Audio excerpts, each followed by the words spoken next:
দুর্নীতির অভিযোগ সহ নানা চাপের মুখে শেষ পর্যন্ত পদত্যাগ করলেন বাংলাদেশের ক্ষমতাচ্যুত প্রধানমন্ত্রী শেখ হাসিনার ভাগ্নি ও যুক্তরাজ্যের লেবার পার্টির গুরুত্বপূর্ণ নেতা এবং আর্থিক সেবা বিষয়ক প্রতিমন্ত্রী টিউলিপ সিদ্দিক। ক্ষমতাচ্যুত বাংলাদেশের সাবেক প্রধানমন্ত্রী শেখ হাসিনার সাথে সম্পৃক্ততার অভিযোগ ওঠার পর তিনি পদত্যাগ করলেন। গেল কয়েকদিন ধরেই তার বিরুদ্ধে দুর্নীতির অভিযোগ নিয়ে দেশটির রাজনৈতিক অঙ্গনে ব্যাপক আলোচনা চলছিল।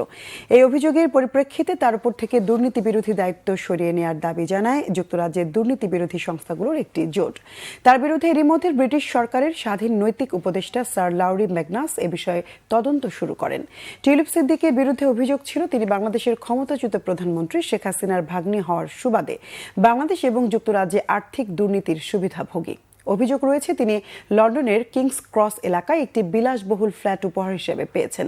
এই ফ্ল্যাটটি তাকে দিয়েছেন আব্দুল মোতালিফ নামের এক ব্যবসায়ী, যিনি বাংলাদেশের রাজনীতিতে শেখ হাসিনার ঘনিষ্ঠ হিসেবে পরিচিত। এছাড়া অভিযোগ রয়েছে বাংলাদেশের রূপপুর পারমাণবিক বিদ্যুৎ প্রকল্পে টিউলিপের সম্পৃক্ততা রয়েছে, যেখানে প্রকল্পের ব্যয় বাড়িয়ে বিপুল পরিমাণ অর্থ আত্মসাৎ করা হয়েছে।